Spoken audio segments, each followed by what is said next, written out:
Okay, we're getting up the temperature. Take a quick look around. As you can see, there's no leaks. Did a nice pasting job.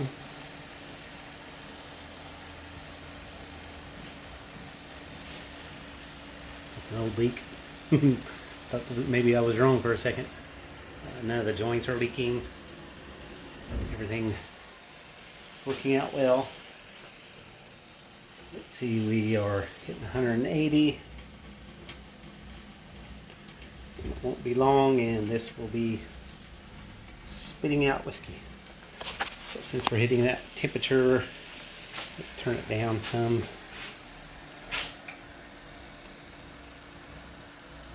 I think I put it on 5 last time, I can't remember for sure.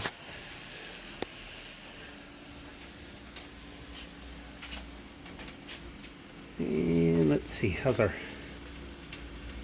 pipes? Good and hot. So we got, definitely should have vapors coming through.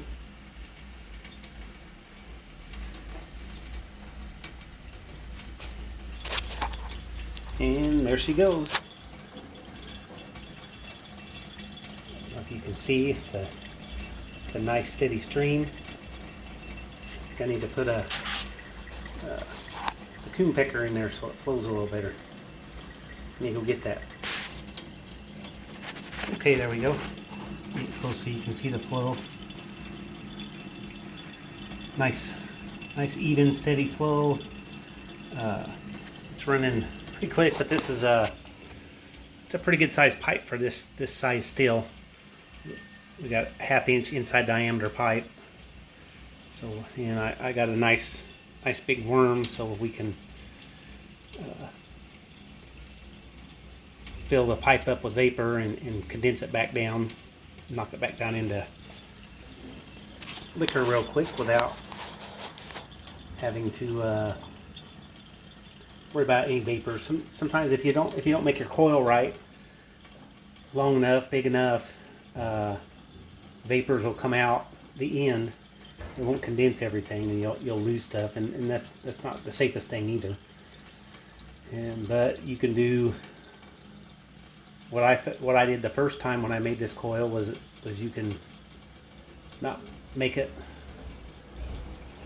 I made like too many wraps too close together, and there wasn't enough pitch in the coil for the, once it turned into liquid to run out, it was just kind of sitting in the pipe and it was backing up, and it would just kind of build up enough pressure to push it out the end of the steel, and that wasn't very well. So I ended up just kind of making it smaller and stretching the coils out. That's how I went about that. I probably should have just made it not quite as long, bigger coils. It would have filled the bucket up, ran around the edges of the bucket a little better, but it's okay, it works.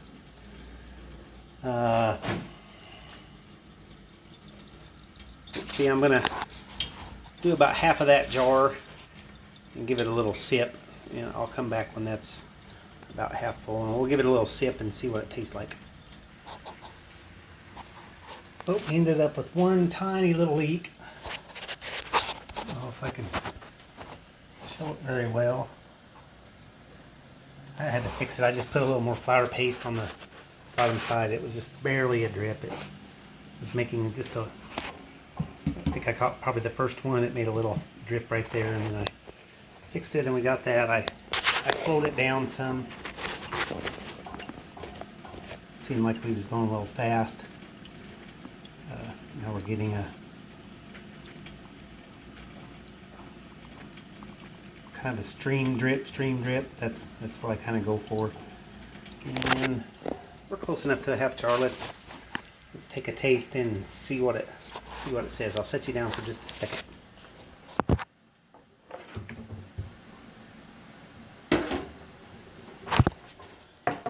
Okay, there we go. Let's take a smell. I can smell the pumpkin. I also still smell the ginger pretty heavy.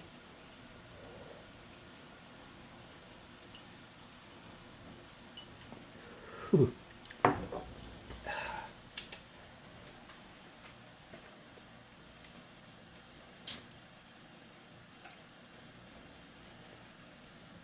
Well, it did help it some, but it's still real heavy on the ginger.